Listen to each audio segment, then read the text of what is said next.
এই যে একা একা চলাফেরা করছেন, জীবন নিয়ে শঙ্কায় ভুগেন না কখনো? যে আমার পরিবার সবাই তো, আমি আমার মাকে বলেছি যে দেখো, মানে আমরা যে লড়াই নেমেছি, আমার একটা মনে হয় কি কোনো রাজনীতিবিদের না বাসায় মৃত্যুটা হইতে পারে না, এটা কোনো ভালো মৃত্যু না।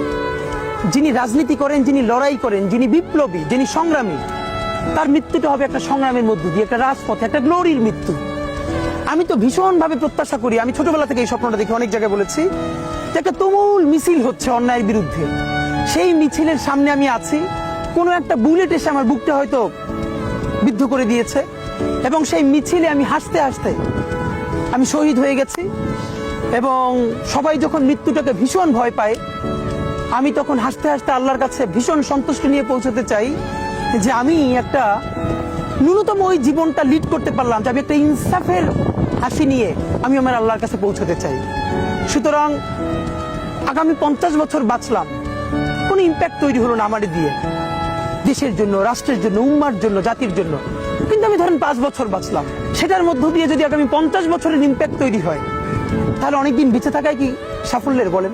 শহীদ প্রেসিডেন্ট জিয়াউর রহমান কয়টা দিন বেঁচেছেন, কিন্তু ভাবেন আজকে পর্যন্ত উনি আমার অনুপ্রেরণা। হাঁটতে হাঁটতে আমার পা ফুলে যা